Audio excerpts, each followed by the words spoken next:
नमस्कार। Team education India परिवार में मैं शेखर पांडे आप सभी भाई बहनों का रोज की तरह स्वागत करता हूं। उम्मीद करता हूं कि अच्छे होंगे, पढ़ाई लिखाई भी अच्छे से हो रही होगी। देखें, इंटरनेट की परेशानी थी, इस वजह से पिछली क्लास नहीं हो पा रही थी। उसके पहले भी थोड़ा थोड़ा नेट की बाधा की वजह से क्लासेस बीच में रुक गई होंगी। और बताएं, सब ठीक ठाक है? अभी ठीक हो गया है इंटरनेट, तो मैं फिर आया हूं। सब ठीक ठाक है?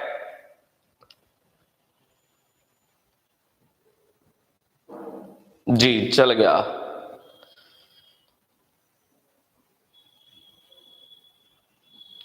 चले, कोई परेशानी हो बताएं जरा मुझे। किसी प्रकार की कोई परेशानी हो तो बताएं। पढ़ाई लिखाई में अच्छा लग रहा है? बहुत ज्यादा लोड पड़ रहा होगा मुझे पता है, लेकिन बहुत बड़ा पद भी तो है। परीक्षा पास करेंगे और बहुत बड़े ऑफिसर बनेंगे, और जैसे ही ऑफिसर बनेंगे तो मान प्रतिष्ठा सम्मान सब कुछ बहुत ज्यादा मिलने के साथ साथ जो पिछला पेपर हुआ था 12-13 वर्ष पहले, तो आपको मैं बताऊं कि इसी इलाहाबाद में मेरे एक चिर परिचित हैं जो कि इस परीक्षा को उस समय पास किए हुए थे। 3-3 4-4 गाड़ियां, 2-2 बड़े बड़े आलीशान मकान, सम्मान प्रतिष्ठा अलग से, और बैलेंस वगैरह तो मुझे तो व्यक्तिगत रूप से अच्छे से पता है। तो बहुत सारे लाभ हैं। क्यों भाई? तो बस कितना भी मुश्किल का सामना करना हो रहा हो, कितना स्ट्रगल करना हो रहा हो, तनिक भी हैरान परेशान नहीं होइएगा।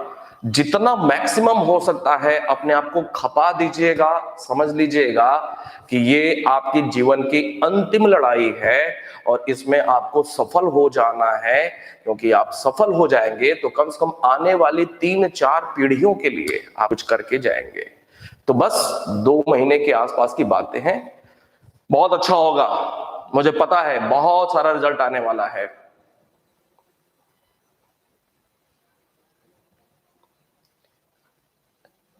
अब जहां से भी रजनीश, अब आप ज्यादा जानते होंगे, कुछ बातों को बस समझ लेना चाहिए। अच्छा अभिषेक, धीरे धीरे मैनेज करें, अभी बहुत पर्याप्त समय है, बहुत पर्याप्त समय। धीरे धीरे मैनेज करते चले जाएं पिछली क्लासेस को भी।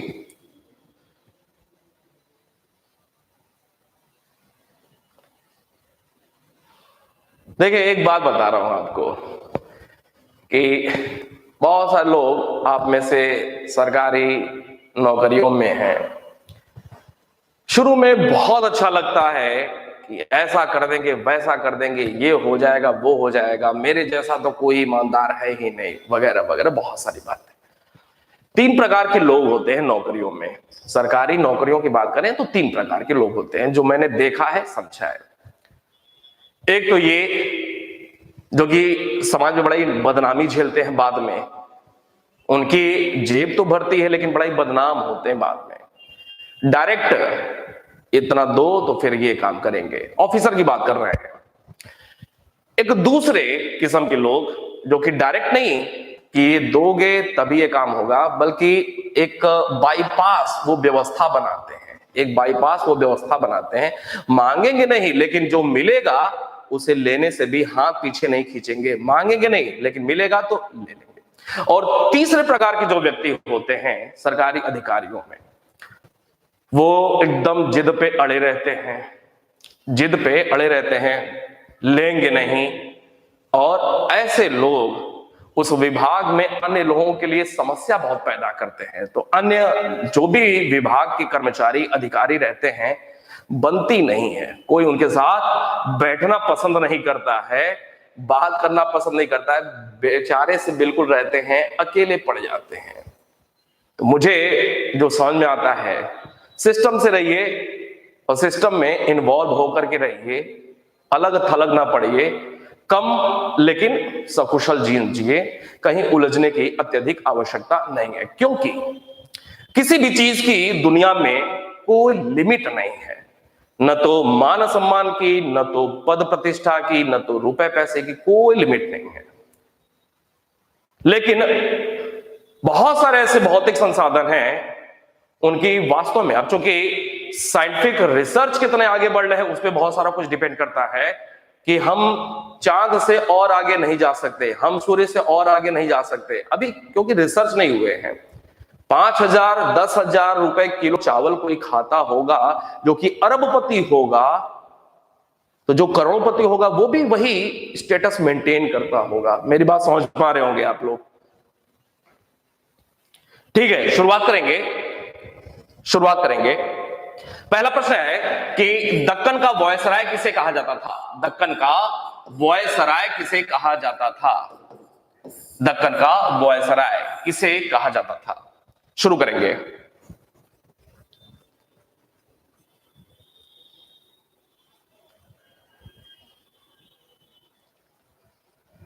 दक्कन का वॉयसराय, ठीक है। पालखेड़ का युद्ध कब हुआ था? पालखेड़ युद्ध कब, किनके बीच? कब और किनके बीच पालखेड़ का युद्ध?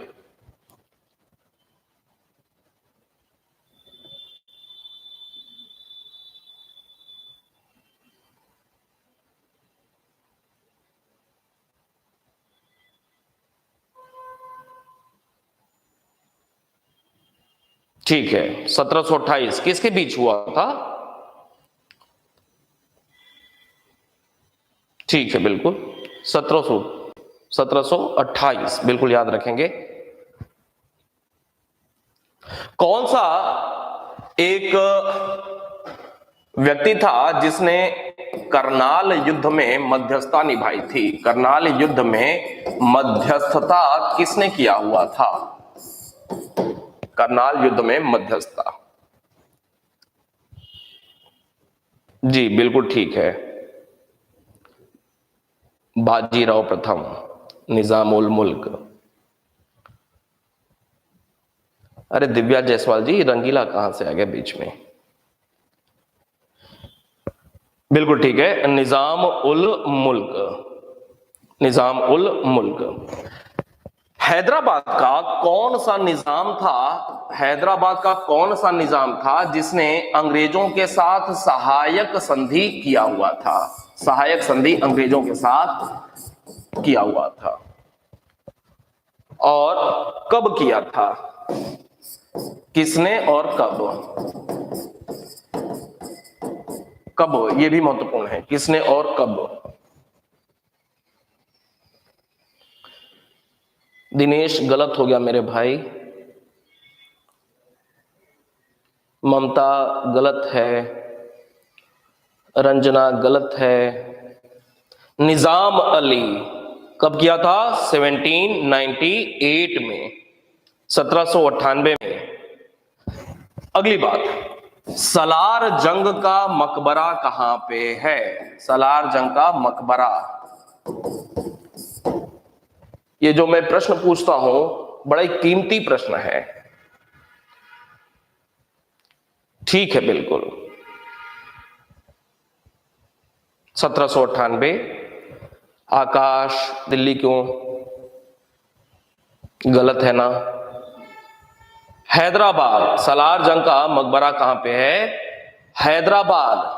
सफदर जंग का मकबरा बताया था, सफदर जंग का मकबरा बताया था दिल्ली में, यह है सलार जंग। कंफ्यूजन होता है लोगों को। सफदर जंग अवध का नवाब था, वजीर बना हुआ था, और दिल्ली में उसका मकबरा है।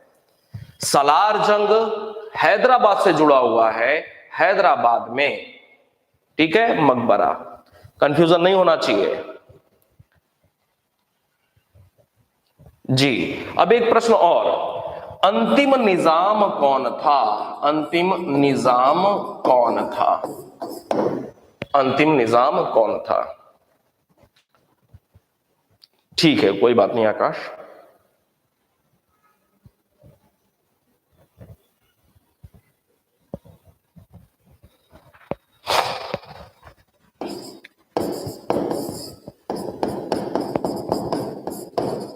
अंतिम निजाम उस्मान अली।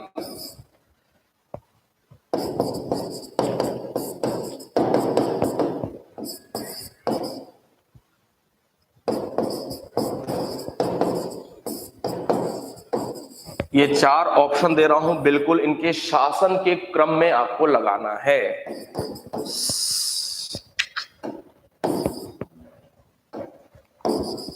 बिल्कुल इनके क्रम में लगाइए, शासन क्रम के क्रम में लगाइए, क्रम से लगाए हैं, क्रम से लगाइए इनके शासन क्रम के।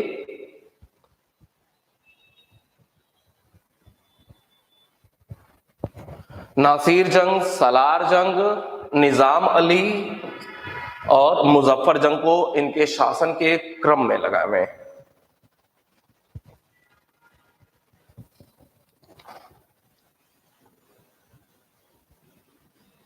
जी नीतू बिल्कुल ठीक है।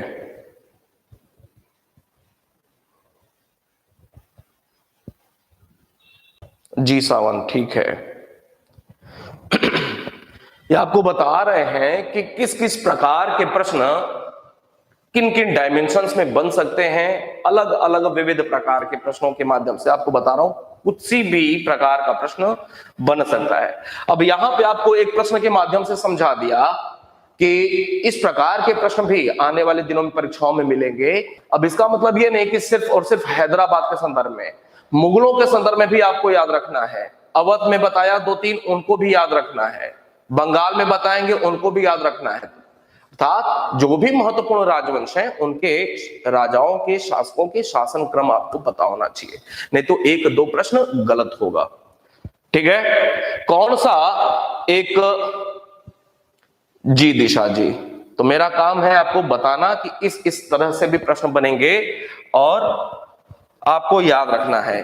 उस इतिहासकार का नाम बताइए जिसने निजाम उल मुल्क के लिए ये कहा था कि यह एक अवसरवादी था, कूटनीतिज्ञ था, चालाक था, जो कि एक नौका पे सवार होकर के अपने आप को बचा लिया था। ADBC। पूनम जी गलत हो गया है, याद नहीं होता है। अनिमा, ऐसा क्या है? बिल्कुल ठीक है।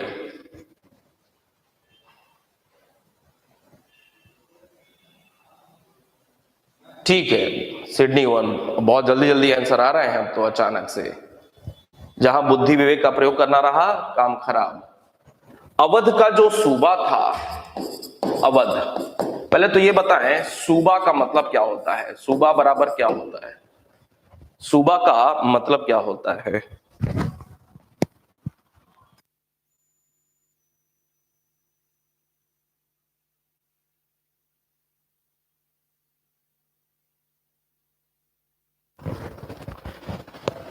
सूबा का मतलब क्या होता है बताएं। सूबा का मतलब होता है प्रांत। बहुत बढ़िया। ये बताएं अवध जो सूबा था वो किन 2 क्षेत्रों के बीच था, किन 2 क्षेत्रों के बीच स्थित था, के बीच स्थित था?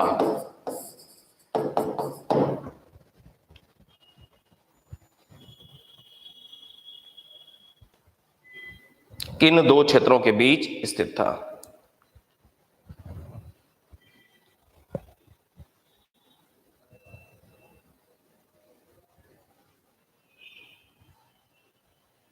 जी, कन्नौज और कर्मनाशा नदी, कन्नौज और कर्मनाशा नदी। कौन से भारत के एक राज्य को, कौन से भारत के एक राज्य को बफर स्टेट कहा जाता है? बफर स्टेट कहा जाता है। बफर स्टेट, गलत हो गया, कोई बात नहीं। अवध को बफर स्टेट कहा जाता है। किन दो, किन दो राज्यों, राजवंशों या क्षेत्रों के बीच यह एक बफर स्टेट था? किनके क्षेत्रों के बीच अवध एक बफर स्टेट के रूप में था?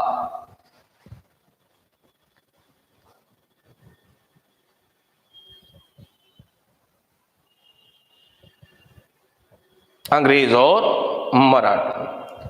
अब एक बात बताएं कि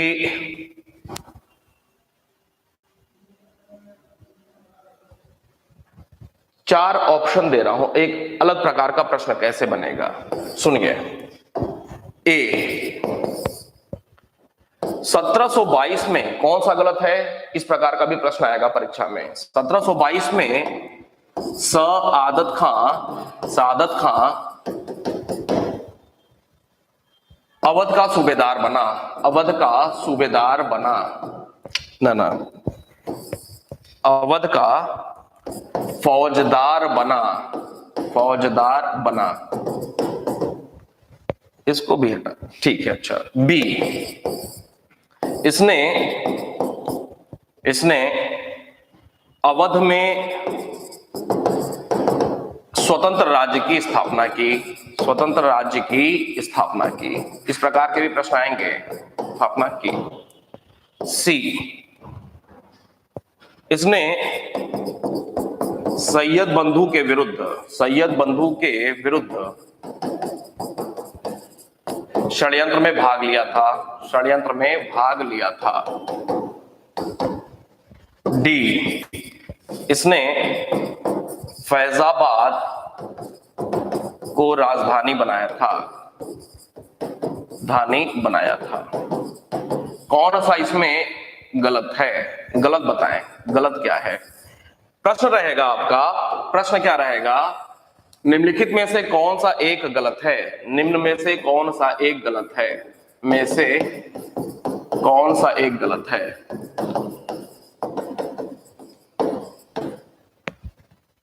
कौन सा एक गलत है। यूपीपीसीएस है, किस किस प्रकार के प्रश्न आते हैं वो सारा कुछ आपको बता रहा हूं, तो आपको बिल्कुल पैनी निगाह रखनी है।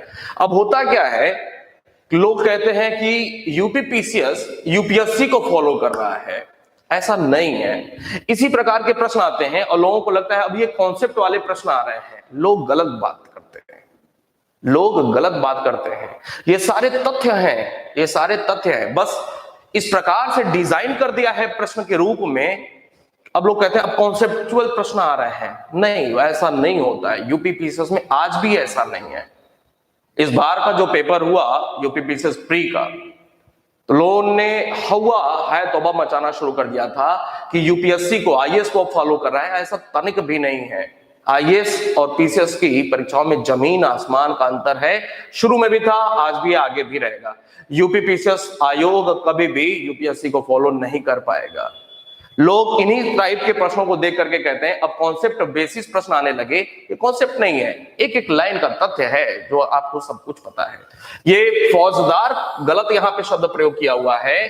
फौजदार का मतलब क्या होता है, किला का सबसे बड़ा अधिकारी, किले का जो भी किला होता था उसका सबसे बड़ा अधिकारी होता था, लेकिन ऐसा नहीं था।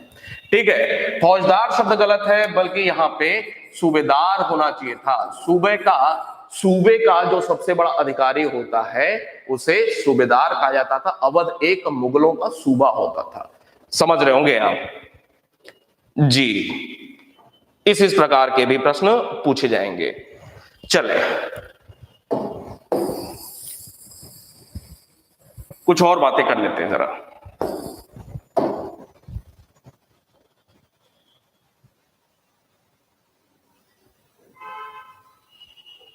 जी,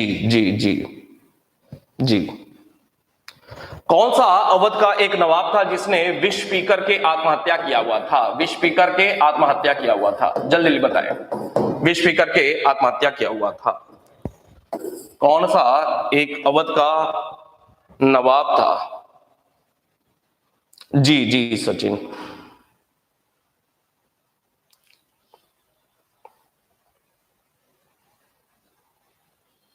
ठीक है, इसके बाद अगला नवाब कौन हुआ था? अगला नवाब, अगर आप में से कोई भी अगर उत्तर देख करके मुझे आंसर करता होगा तो मेरे लिए वो दुश्मन है, सीधे सीधे मैं आपको बता दूं।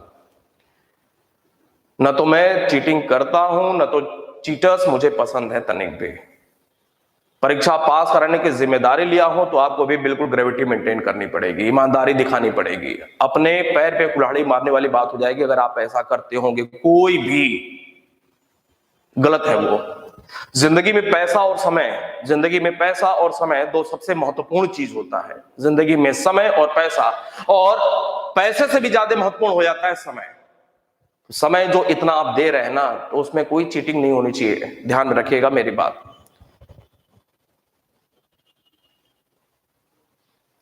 सफदरजंग, सफदरजंग किस एक अवध के नवाब को नवाब वजीर कहा जाता था? नवाब वजीर किसे कहा जाता था?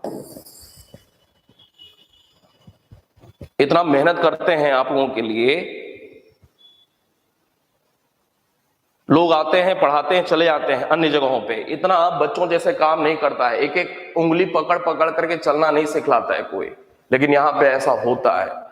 उद्देश्य साफ है, बिल्कुल आप परीक्षा पास करें। बिल्कुल ठीक है, सफदरजंग।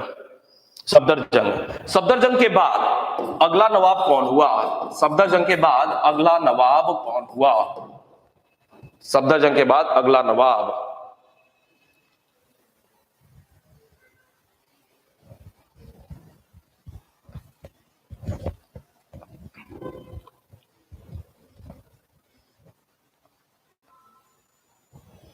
सफदरजंग के बाद अगला नवाब, भूल गए?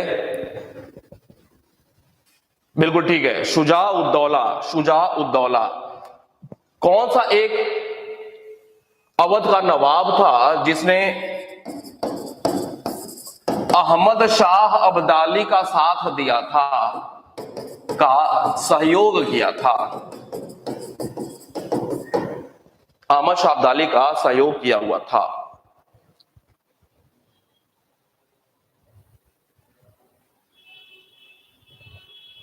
शुजा-उद-दौला को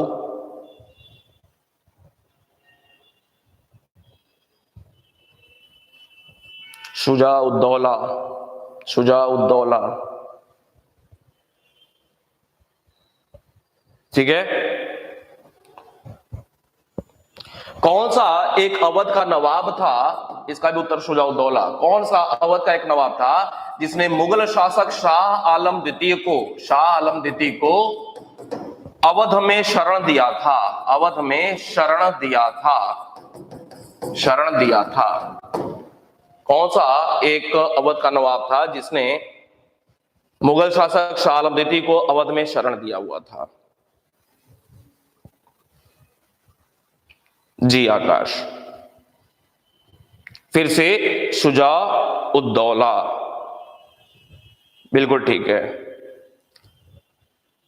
बक्सर के युद्ध के समय और इलाहाबाद की संधि के समय अवध का नवाब कौन था? बक्सर का युद्ध और इलाहाबाद की संधि,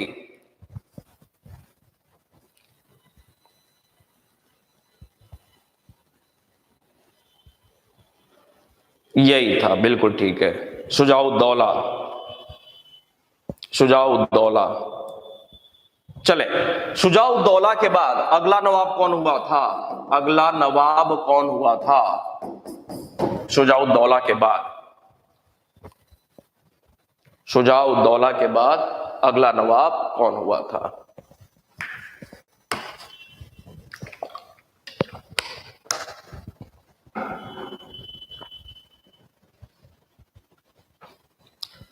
बिल्कुल ठीक है, आसफ-उद-दौला, आसफ-उद-दौला। अब आपसे एक अगला प्रश्न, लखनऊ को अवध की राजधानी किसने बनाया था? लखनऊ को अवध की राजधानी किसके समय बनाई गई थी? नीतू देवी, ये क्या है, मीर कासिम कहां से आ गया? जी पूजा।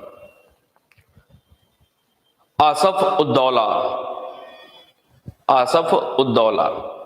एक और प्रश्न कि लखनऊ के बाद इमाम बाड़े का निर्माण किसने कराया था? इमाम बाड़ा, लखनऊ में इमाम बाड़ा का निर्माण किसने कराया था?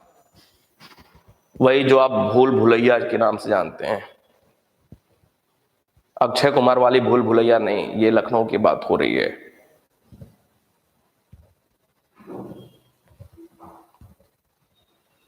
जी बिल्कुल ठीक है, इसी ने।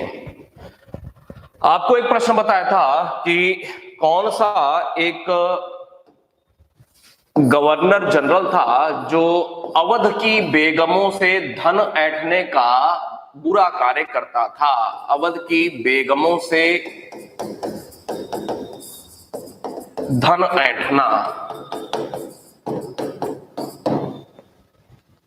कौन सा एक गवर्नर जनरल था?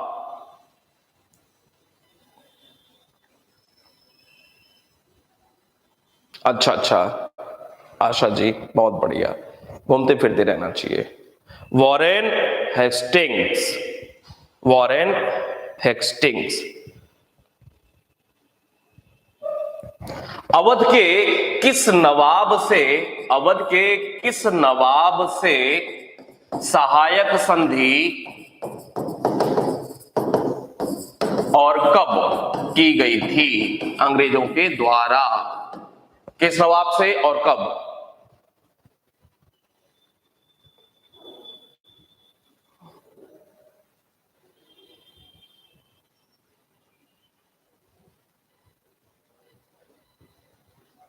जी बिल्कुल सही है, 1801 सावन पक्का रिजल्ट आएगा भाई, कोई दुविधा नहीं है।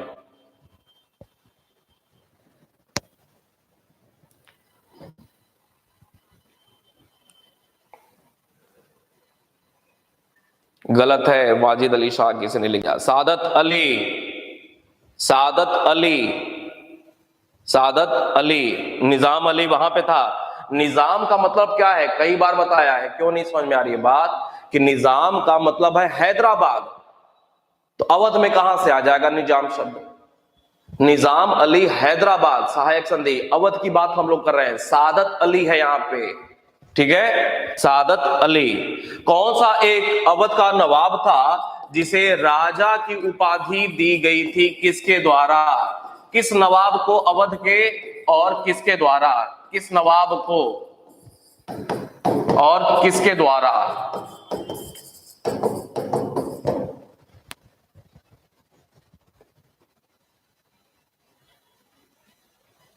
जी बिल्कुल ठीक है निशा जी।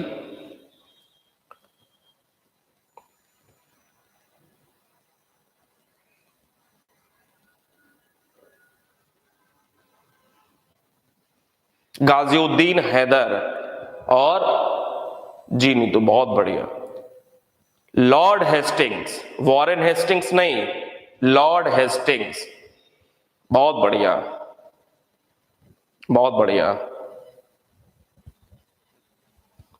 ठीक है। अवध का अधिग्रहण, अवध का अधिग्रहण ब्रिटिश साम्राज्य में, ब्रिटिश साम्राज्य में, साम्राज्य में पहला कब? नवाब कौन था? नवाब कौन था? गवर्नर जनरल कौन था? आधार क्या था? किस मुद्दे को आधार बना करके? ये चार प्रश्न बताएं फटाक से।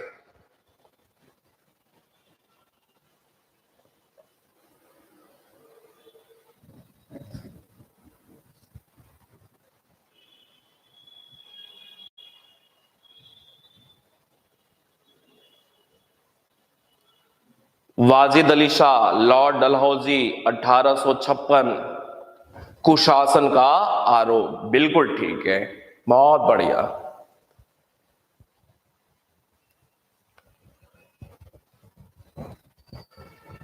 ठीक है, एक दो प्रश्न और, लास्ट एक दो प्रश्न और, कि अब जब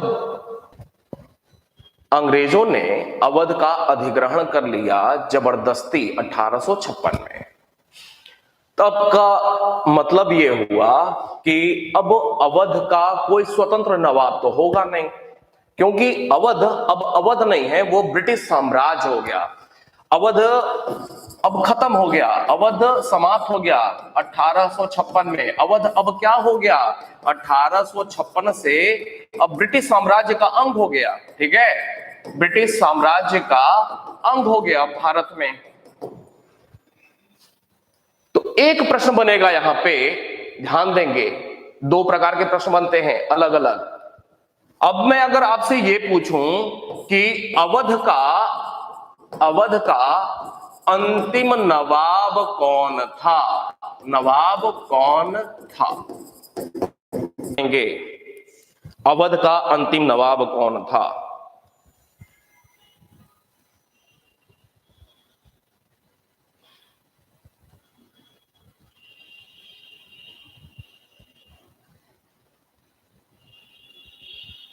समझ रहे हैं? बहुत सारे लोग मेरी बात समझ गए हैं। अवध का अंतिम नवाब कौन था? तो ये हो गया वाजिद अली शाह। ध्यान देंगे, दो प्रकार के प्रश्न बनते हैं। वाजिद अली शाह। अब नवाबी हो गई खत्म 1856 से। किसकी वजह से? अंग्रेजों की वजह से। अब हुआ 1857। कल किसी ने लिखा हुआ था किसी विद्रोह के समय, वही अवध दोबारा से अवध बन जाए, नवाब कायम हो जाए। और बेगम हजरत महल ने सोचा कि जैसे मेरा पति नवाब था स्वतंत्र अवध का, वैसे ही मेरे बेटे नवाबी होना चाहिए स्वतंत्र अवध राज्य में। लड़ाई इस बात की थी दोबारा से अवध बेगम हजरत महल या उसके पुत्र के हाथ में आ जाए स्वतंत्र रूप से। तो 1857 का विद्रोह हुआ। अब लखनऊ में नेतृत्व किसने किया? तो लखनऊ में नेतृत्व किया बेगम हजरत महल ने, बेगम हजरत महल ने। और इन्होंने क्या किया? इन्होंने जबरदस्ती घोषित किया कि अवध का नवाब मेरा बेटा होगा कौन? बिरजिस कादिर। लेकिन बात यह है कि क्या इनको कोई अधिकार है क्या? अधिकार इनको है क्या? अधिकार है क्या इनको? ये घोषणा करने का अधिकार है क्या? नहीं है, क्योंकि ये कुछ नहीं है। अब ये कुछ नहीं है। क्यों? क्योंकि अवध में इनका कुछ है ही नहीं। अवध अंग्रेजों के हाथ में चला गया है, खाली खाली। लेकिन नाम है, पहचान है, अवध की महारानी रही हैं। 1857 का विद्रोह अगर सफल हो गया होता और अंग्रेज भारत से बाहर चले गए होते अपने देश, तो निश्चित रूप से इस कादिर नवाब बन गया होता। लेकिन 1857 का विद्रोह फेल, और यह बात आई गई हो गई। तो दो प्रकार के प्रश्न बनते हैं। अंतिम नवाब कौन? वाजिद अली शाह। किसको? बेगम हजरत महल ने घोषित किया हुआ था। घोषित होने से थोड़ी हो जाएगा। मेरी पहचान है, मैं घोषित कर दूं मैं नेपोलियन हूं। ये घोषित करने से क्या होता है? आपको वास्तव में बनना पड़ेगा। और जब तक आम जनता प्रशासनिक तौर पे आपको कहेगी नहीं कि वास्तव में तुम नेपोलियन हो, प्रशासनिक ठप्पा लगना चाहिए, मुहर लगना चाहिए, तब जाकर के। बात समझ गए होंगे आप लोग?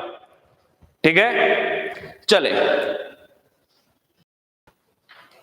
रुक रुक कर चल रहा है, हो सकता है। चले आगे बढ़ेंगे। देखें, स्वतंत्र राज्य हम लोग देख रहे थे 18वीं सदी में। 18वीं सदी में स्वतंत्र राज्य देख रहे थे जब मुगल साम्राज्य कमजोर हो रहा था। और इस कड़ी में हमने हैदराबाद अवध को बहुत अच्छे से देख लिया। इसके बाद अब अगला एक मुद्दा आएगा कर्नाटक का। ध्यान देंगे कर्नाटक का। और जिस प्रकार अंग दक्षिण भारत के 6 सूबे थे, दक्षिण भारत के 6 सूबे थे जो कि निजाम के अंतर्गत आते थे, अर्थात हैदराबाद के नियंत्रण में आते थे। मुगल साम्राज्य दक्षिण में क्षेत्र था, उस पे नियंत्रण हैदराबाद का था। और उन देंगे जैसे ही 1724 में निजाम उल मुल्क ने स्वतंत्र सत्ता अपनी घोषित की, स्वतंत्र राज्य की स्थापना की, तो वैसे ही क्या हुआ कि ये भी अपने आप को स्वतंत्र घोषित कर लिया। मुगलों से स्वतंत्र घोषित लिया। किसने घोषित किया?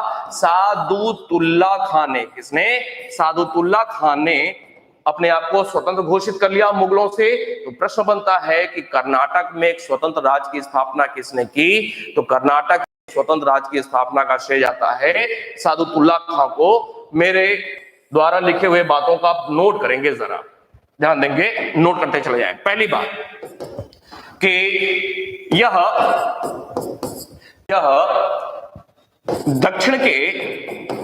दक्षिणी मुगल साम्राज्य का नियंत्रण में था। दूसरी बात, जैसे हैदराबाद ने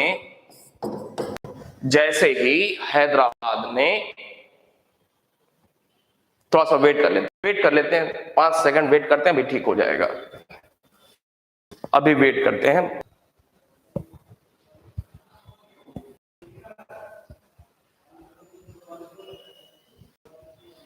आवाज मेरी सुनाई दे रही है?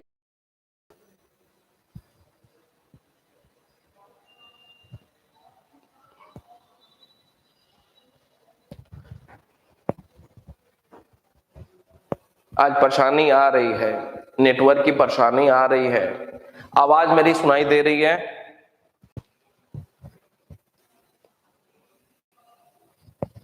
वेट करें, थोड़ा सा वेट करें।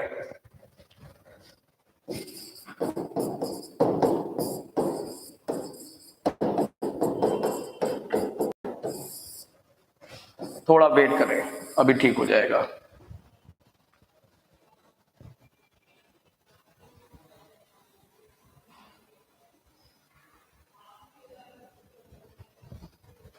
मैं हूं, खड़ा हूं, थोड़ा सा वेट करें। परेशान ना हो, अभी ठीक है।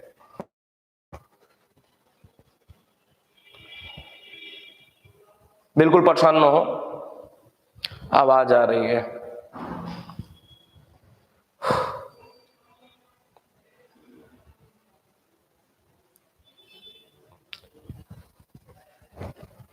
परेशान ना हो, अभी ठीक हो जाता है। थोड़ा सा वेट करते हैं, सब्र रखे, मैं हूं, खड़ा हूं।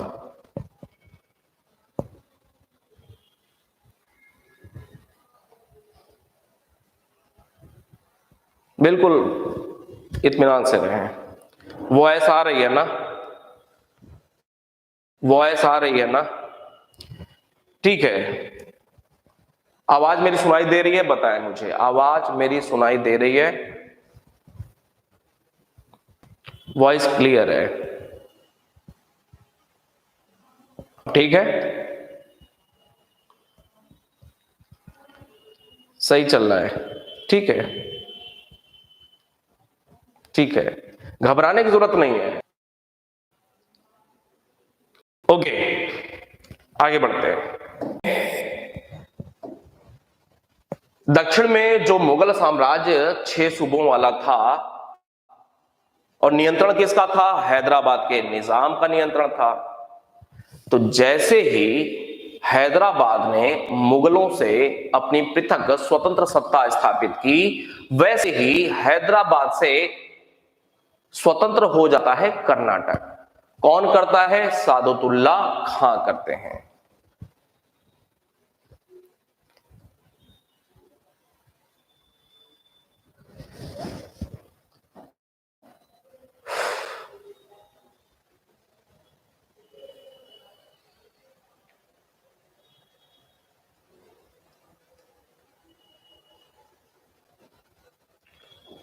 ऐसा करूं क्या कि रिकॉर्ड करा देता हूं?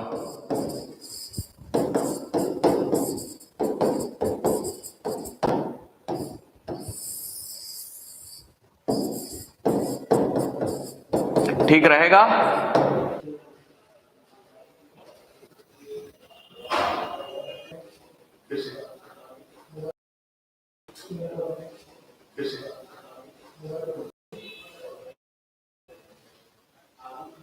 इसको रोक दीजिए, रिकॉर्ड कर देते हैं, चला जाएगा।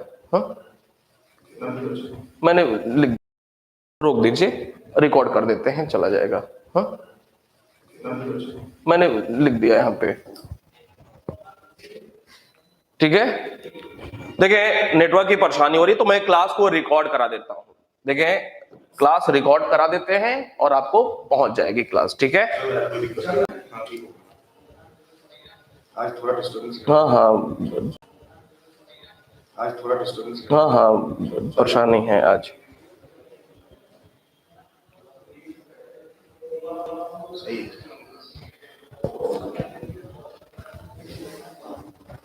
रिकॉर्ड करा देते हैं, परेशानी हो रही है, फिर मान ले 2-4 मिनट के बाद ऐसे ही परेशानी आएगी तो दिक्कत होगी। रिकॉर्ड करा देते हैं, बिल्कुल ठीक है, ठीक है।